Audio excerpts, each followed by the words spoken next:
Kairete Pontes, welcome back to Greek. Today we're going to be looking at the personal pronouns in their first, second, and third person forms.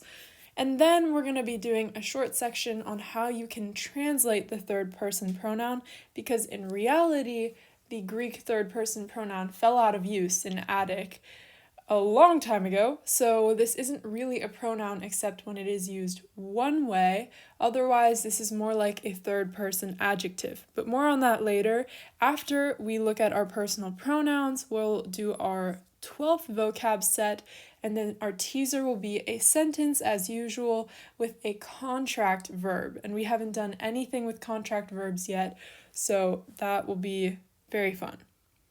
Let's start with the first person pronoun. So this is I, my, us, we, all that. So starting with the nominative singular, this is ego.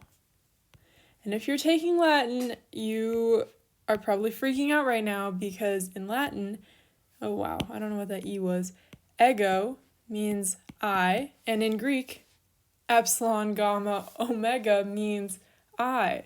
So that's an easy way to remember that one right off the bat. And then it gets slightly weirder. In the genitive singular, we have emu, and we have smooth breathing here, and a circumflex over the upsilon, or just mu. Not the letter mu, omicron, upsilon. And it is important to pay attention to the accents on all of these pronoun forms. Then in the dative, we have emoi, epsilon, mu, omicron, iota, smooth breathing, and an acute on the iota, or just moi. And then in the accusative, eme or me. So epsilon, mu, epsilon, or just mu, epsilon. And then you have smooth breathing and an acute on the second epsilon in eme. Okay, and then in the plural, we have heimes, which looks totally different from Latin, so that's about where the similarities and how they look ends, but heimes. This is rough breathing with an eta, then mu, epsilon, iota, sigma, and you have a circumflex over that iota. Then in the genitive plural, heimon. Not too surprising that that's genitive. We're pretty used to seeing that omega new ending on genitives at this point, right? And we have circumflex over the omega. Then in the dative plural, heimin, eta, mu, iota, nu. That's fun to say. With rough breathing and a circumflex over the iota. And in the accusative plural, heimos, eta, mu, alpha, sigma, rough breathing, and a circumflex over the alpha. So the plural is really easy because, in terms of accenting at least, because you have circumflexes all the way down and you have rough breathing all the way down. In the singular, you have smooth breathing in all the forms that have an epsilon out in front. You already learned the nominative form, and these endings make sense more or less given what we've learned about Greek so far. This u ending in the genitive, a form of an oi ending or something ending with an iota in the dative, and then an e ending. It seems like it would at least somewhat make sense to us, right? So not too bad. And let's try to translate these now. So starting with nominative singular, I already said this is I. Then in the genitive, we know genitive can be used as possession. So of me, emu. And then in the dative, emoi or moi means to or for me. That's how we translate the dative. And then in the accusative, we just have me. eme, or me. So if it helps you remember it all, accusative is translated as me because the form is me. I don't know if that helps, but maybe. And then in the plural, we have he mes in the nominative, which means we, and then he mon in the genitive, so of us. In the dative, he min, which is to or for us.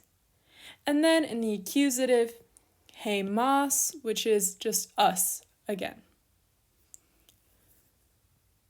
All right, so let's go through these forms just one more time to solidify everything, and then we'll move to second person. Ego, I, emu or mu, of me, emoi or moi, to or for me, eme or me, me, he mes, we, hemon, of us, hemin, to or for us, and hemas, us. Now on to second person. This is like tu, tui, tivi, te, te in Latin, if you take Latin.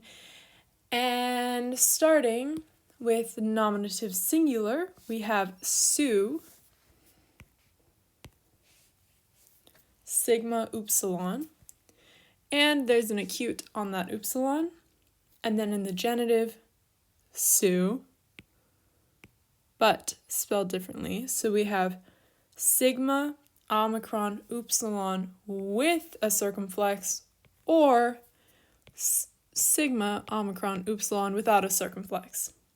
Either way.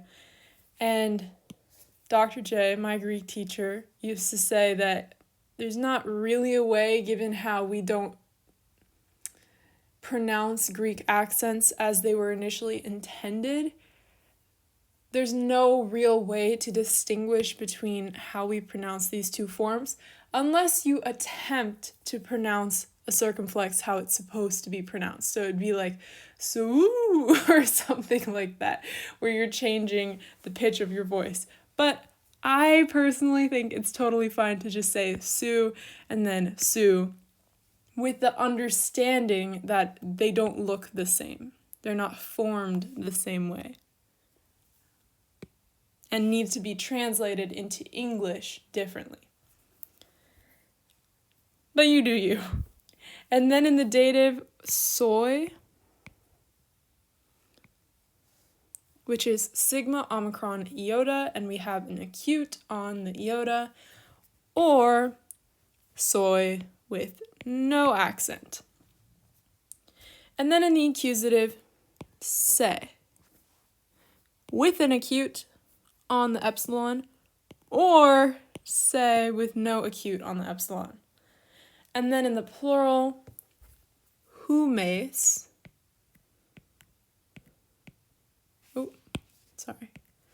humes, and here we have a couple different things. We have a macron on that initial upsilon, and we have rough breathing. You heard it's humes, not umes, just like hemes in the first person plural.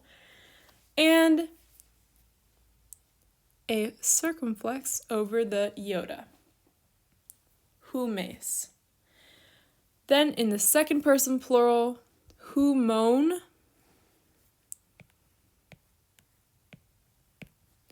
upsilon mu omega nu, with a macron on the first upsilon, rough breathing, and a circumflex. Then humin in the dative, and same thing, we have macron on the upsilon, rough breathing, and circumflex on the iota. And in the accusative, humas. And unsurprisingly, we have macron on the upsilon, rough breathing, and the circumflex over the alpha. Now, if you take Latin, there is something that I do think helps a little bit with remembering that su is your second person pronoun, and that's just to compare it to to in Latin. So I'm going to do this really briefly so that people who don't take Latin aren't sitting here wondering why we're spending so much time on this. But su is the equivalent of to in Latin, like I mentioned earlier. To. And then in the genitive, you have tui, which is kind of like what's going on here. In the dative, you have tibi. So it's kind of like how you're ending with this iota ending, if that helps at all. And then te in the accusative, which I do think helps because then you can draw this parallel, especially for your nominative and accusative. I do think that that comparison to Latin will help you, but if it doesn't, not too bad to learn on its own if you were able to get the first person pronoun. And I think that's especially true in the plural, because although in the singular you do have the same ending pattern, in the plural you basically have the exact same words in terms of their form, with the only difference being the starting vowel. Right? So in the second person, we begin with an upsilon, and that upsilon happens to have a macron over it. But other than that, the only difference between the first and second person pronouns in the plural is that in the first person, you have an eta. So if you've learned your first person plural pronoun with the correct endings and accents, all you have to do to make it second person is change that first vowel to be an upsilon with a macron on top. And you keep the smooth breathing. You carry it down with you. Not too bad. Now let's talk about translating this. If you were able to get first person, this should be a breeze. Instead of I and me, we're now talking about you and y'all. I don't say y'all, even though I'm from Florida, but you all, you plural, however you want to put it. Let's start with singular though. So nominative singular, su, is you. And then a genitive, su or su, is of you. Dative, soy, is to or for you. Accusative is se, which is just you.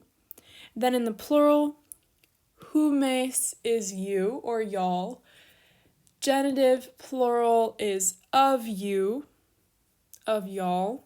Dative plural is to or for y'all. And accusative plural is y'all. It feels so unnatural to say that, but I did it just to be clear. Okay, on to third person. Now, third person, we have to keep in mind that there are 3 different genders to account for in the third person, right? It could be masculine, feminine, or neuter. So I organize this table just like I have in the past, where this column is going to be masculine, this column is going to be feminine, and this column neuter. And in the plural, there's a whole separate chart. It's going to be formed the exact same way, just so we can be extra clear and compare the masculine, feminine, and neuter forms for the third person pronoun. So, in the nominative masculine singular, we have autos. I forgot this is purple. Autos, not to be confused with hutos, which we learned last week. We have autos, so smooth breathing. It's not hautos, it's autos, and we have an acute on our omicron. Then in the feminine, aute, smooth breathing, acute on the eta, and in the neuter, auta, smooth breathing, and acute on the omicron. Okay, and then in the genitive, in the masculine, autu, smooth breathing, circumflex over the upsilon. In the feminine, autes, smooth breathing, circumflex over the, did I say acute over the upsilon in the masculine? I meant circumflex. circumflex also over the eta here in the feminine, and then in the neuter, autu, same as the masculine, smooth breathing, circumflex over the upsilon. In the dative, auto, smooth breathing, circumflex over the omega, and an iota subscript. We should be pretty used to that at this point in the dative case. In the feminine, aute, smooth breathing, circumflex over the eta, and an iota subscript. And in the neuter, auto, same as the masculine, smooth breathing, circumflex over the omega, and an iota subscript. In the accusative, auton, smooth breathing, acute on the omicron. In the feminine, autain, smooth breathing, acute on the eta. And in the neuter, auta, which we already know because the neuter is going to have the same nominative and accusative forms. I'm not going to go into how to translate this because, like I said, there are a few different ways and we'll do that in just a bit. But for now, let's just go through these endings one more time, going for each case, masculine, feminine, neuter, and so on. In the nominative masculine singular, autos, then aute in the feminine, and auta in the neuter. Then we have autu in the genitive, autes, and autu. In the dative, auto, aute, auto. And in the accusative, auton, autain, auta. The reason I'm breezing through this section a little bit is because we've already learned all these endings from one thing or another, be it adjective endings, demonstrative endings, noun endings.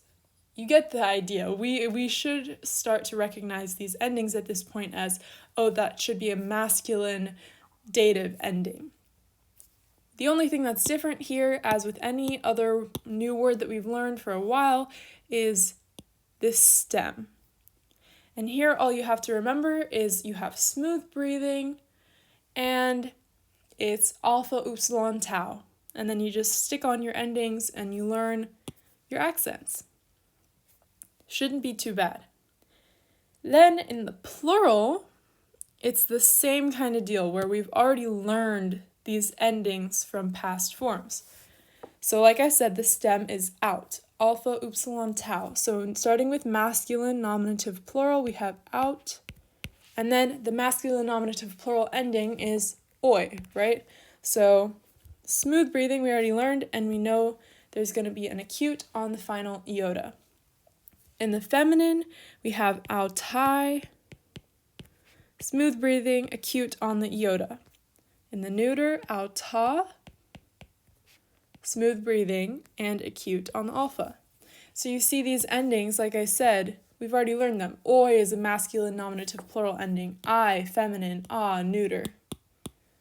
And so now we can just continue with this pattern. So we get our stem out, and we add our endings. So auton, and we have smooth breathing, circumflex over the omega. And the feminine, same thing, because we know genitive plural is our easiest form in general. And the same thing in the neuter. So they all match. Auton. In the dative, we have autois. So we got our stem and we stuck on our masculine dative plural ending. We have smooth breathing and a circumflex over the iota. In the feminine, we form our stem out and we add the feminine dative plural ending, ice. Smooth breathing, circumflex over the iota. And in the dative, matches the genitive, so we have autois again. And in the accusative, autus. It's hard to write that low on the screen. Ooh. Okay. Autus. Right, so we get our stem out and we add masculine accusative plural ending us. smooth breathing, and acute on the upsilon. In the feminine, autos, smooth breathing, macron technically if you want to be more accurate, I should say. It's not just there if you want it. And then you have an acute on the alpha, and in the neuter plural accusative, it's auta, our stem, plus our neuter accusative plural ending, which matches our nominative ending. So let's go through this one last time. Starting with masculine nominative plural, we have autoi, then autai, then auta, autone, autone, autone, autois, autais, autois, autus, autas, auta. All right, now we get to the fun part, which is learning to translate the third person pronoun. The first way that you can translate it happens when it's modifying a noun and it is in attributive position, meaning it directly follows a definite article, whether it be masculine, feminine, or neuter. So in this example here, we have ha, autos, anthropos, and without that new pronoun here, an adjective that we've learned, we would just say the man. But now we have this new word, and the way we're going to translate it here is same. So now we have the same man. And this EI that I put here, I liked this description from the book that I use for this course, From Alpha to Omega. It explains this as occurring with nouns that are either expressed or implied. So that's why I put anthropos in parentheses, because it could be ha autos anthropos, or it could just be ha autos, and they would be translated the same way, because we have the same man in parentheses. Just in our minds, we know that substantively, in a way, I guess, substantively, this would be same man if it's standing in for an implied noun. So the same man or the same man. The second way that we can translate this third person pronoun / adjective situation is when it's found modifying a noun again, but it's in predicate position, meaning it is not directly following a definite article. So here in this example, we have tes, adelphes, autes. And you see that this definite article is right next to our noun, but it's not next to our adjective here. So that automatically should mean, predicate position in our minds. And in this case, we can translate the third person adjective as self or very. So here in this example, we have tes, adelphes, autes. So adelphes is of the sister. So far we have of the sister. And then if we do as self, then we'd get of the sister herself.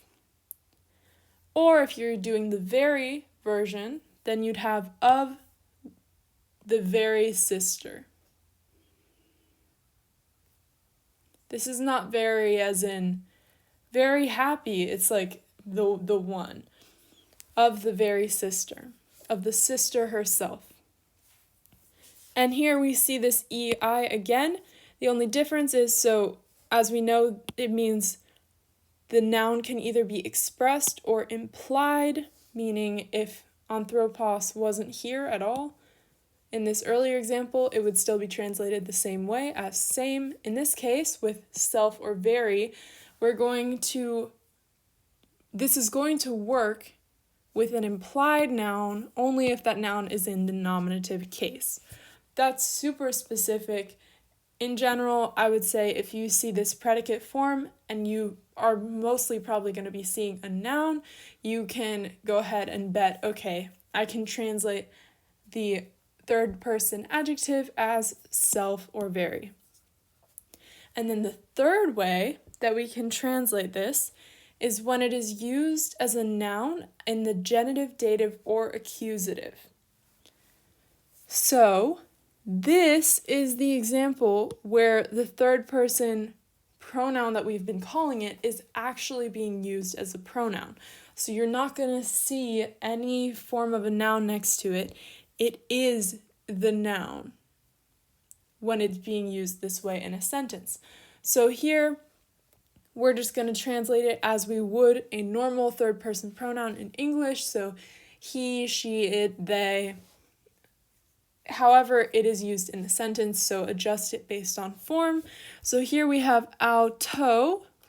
So we know that omega ending with an iota subscript cues us in that it's dative, singular, and either masculine or neuter. So we can decide based on its placement in the sentence which would make more sense, a masculine or neuter translation.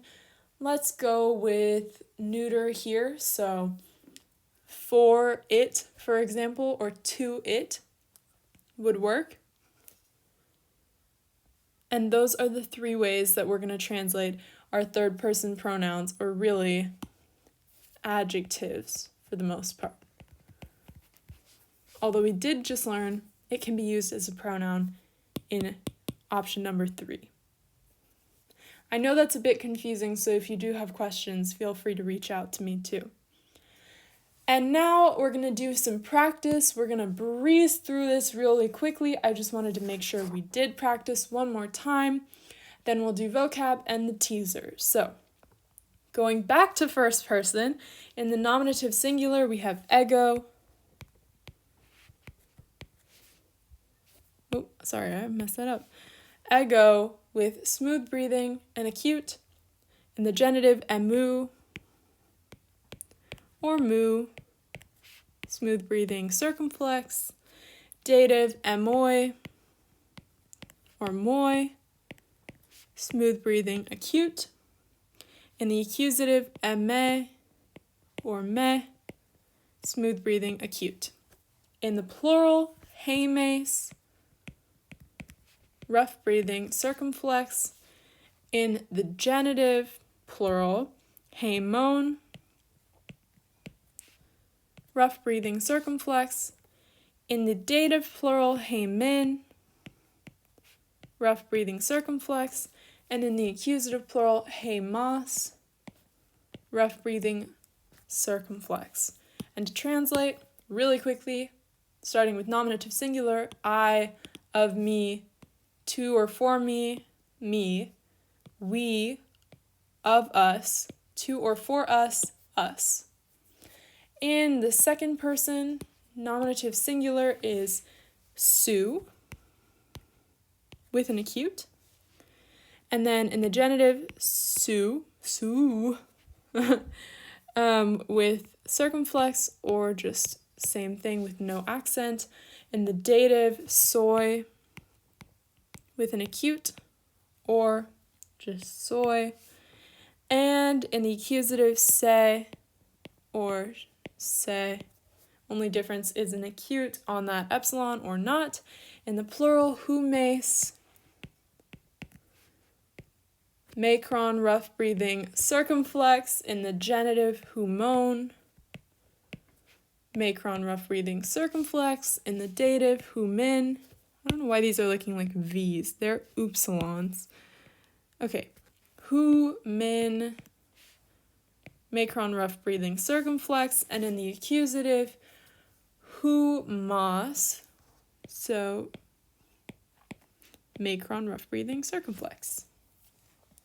Now, third person, the doozy, starting with, remember this is masculine, feminine, neuter. Starting with the nominative, in the masculine, we have autos, smooth breathing, and acute.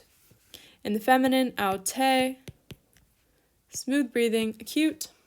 and in the neuter, auta, smooth breathing, acute. In the genitive, masculine, autu, smooth breathing and circumflex. In the feminine, autes, smooth breathing, circumflex. And in the neuter, same as masculine, autu, smooth breathing, circumflex. In the dative, auto, smooth breathing, circumflex, iota subscript. In the feminine, aute, smooth breathing, circumflex, iota subscript. And in the neuter, same as masculine again, auto, smooth breathing, circumflex, iota subscript. And finally, in the accusative, auton, smooth breathing, acute. In the feminine, autain, smooth breathing, acute. And in the neuter, auta, smooth breathing, acute, which is the same as our nominative in the neuter. So, autos, aute, auta, autu, autes, autu, auto, aute, auto, auton, autain, auta. I'm not going to translate these because, like we just learned, they are translated differently depending on how they're used in each sentence or phrase that you read. So we're just going to move straight through to the plural, starting with masculine nominative plural, autoi, smooth breathing circumflex. In the feminine, autai, smooth breathing circumflex. And in the neuter, auta, smooth breathing acute. In the genitive, auton, smooth breathing circumflex. Oh my gosh, wait. What am I doing? I was going too fast. Hold on, we're going to start this over because I really did mess up there. Okay, sorry about that. Nominative masculine plural is autoi, like I said, but I incorrectly put a circumflex on that last iota. We all make mistakes. I just can't believe I didn't catch that. And then in the feminine, I did the same thing, but it's autai, smooth breathing, and an acute on the iota. And in the neuter, this form was correct. I put auta, smooth breathing, acute. Okay, I promise I will not make that mistake again. In the genitive, I was just too excited for the genitive. Okay, auton, smooth breathing, circumflex, auton, smooth breathing, circumflex, and auton, smooth breathing, circumflex. In the dative, autois, smooth breathing circumflex, autais, smooth breathing circumflex, and autois, same as the masculine, smooth breathing circumflex. And in the accusative, our last forms of the day, autus, smooth breathing acute on the upsilon. In the feminine, autas, smooth breathing macron acute on the alpha. And in the neuter, auta, smooth breathing and acute on that final alpha. And remember that accusative form is the same as the nominative for neuter. All right, through these forms one last time, and then we're done learning new stuff for the day, except for our teaser, of course. Starting with nominative masculine plural, autoi, in the feminine, autai, neuter, auta. Genitive is auton, auton, auton. Dative, autois, autais, autois. And accusative, autus, autas, auta. Now on to the vocab for today. Our verbs are pleito and I don't know what is going on. I cannot read. Pleito, plexo, which means to strike. And then pharaoh, oiso, one of those where the future form is not exactly what we would expect it to be, but I included it because pharaoh is the same thing as pharaoh in Latin, which means to bring, carry, or bear. Then for nouns, we have biblion, ta, which means book. Then himation, ta, which means cloak. Or when it's used in the plural, you can translate it as closed, clothes. And then our personal pronouns that we learned, ego means I or me, hemes means we or us, su is you singular, and humes is you plural. Then I included this as an adjective because in 2 out of the 3 ways we can translate it, it is an adjective, but I did include that it can be translated as a personal pronoun, the third person pronoun, with this dictionary entry here. So autos, aute, auta means same, self or very, or he, she, it, them, depending on how it's used in the sentence. And then for our prepositions, we have dia or d if the next word begins with a vowel. And this takes a genitive and means through or throughout, or it can take an accusative, in which case dia will mean on account of or because. And then epi, and then if the next word begins with a vowel, we know that we're not going to include that iota, so we just get ep. Or if the next word begins with a letter or sound that has an H in it in some way, shape, or form, you're going to end up with F.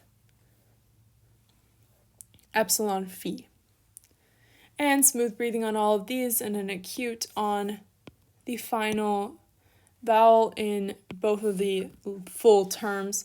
For both of these prepositions, epi takes a genitive and means upon, on, in, upon, on, or in the time of, or it can take a dative and mean on, at, or by, or it can take an accusative and mean to or against. So epi is pretty useful. It can be used a bunch of different ways, however you need it in your sentence. And then we have an enclitic particle here, which is ge, or if the next word begins with a vowel, then you're going to get rid of that epsilon on the end and you just get g, because it'll run in with the next word. And ge means at least or at any rate. And on to our teaser, the very last part of this lesson video. And I know you're probably thinking this is the shortest teaser we have ever had since like week 2 probably. Well, I made it short intentionally because I wanted all the focus to be on this word right here, which should be really confusing you right now because you're thinking, is that a verb? Is that a noun, an adjective? I don't know what this whole ending situation is. It is a verb. And for now, let's just take a look at this word that we do know, that we learned today. This is hemas. And so we see this he at the beginning, so automatically we should be thinking, okay, it's first person plural pronoun. And then we see this os ending, and we know that that is accusative plural. So this form is going to be us. And now we have our mystery verb, timosin. Timosin. Okay, well, let's try to find a stem, I guess, right? So let's see if we can try to figure out where an ending would start. So we go, I guess here, or here, or here, or even here. I don't know. Well, this is a contracted form. The original verb, in the first person at least, this is not first person, but I just want to show you the verb itself. This is timao, which means to honor. So we have a macron on that first iota and also an acute on our alpha here. Timao means to honor, and you notice that you kind of have to break when you're saying this, right? It's timao or timao. Whatever you do, there's this strange thing that's happening because you have what's not exactly a diphthong, but you're combining two vowels. So what happens in Greek is that verbs like this contract. So this a-o ending, for example, we're not going to leave it like that. We're going to shorten it so it's easier to say. So we end up with timo. You basically got rid of the alpha.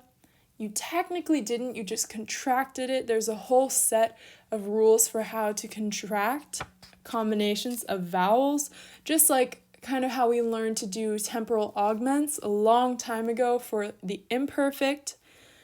This is sort of the same idea. So alpha plus omega just becomes omega. It's like that long omega just took over and was like, hey, it's just going to be me here.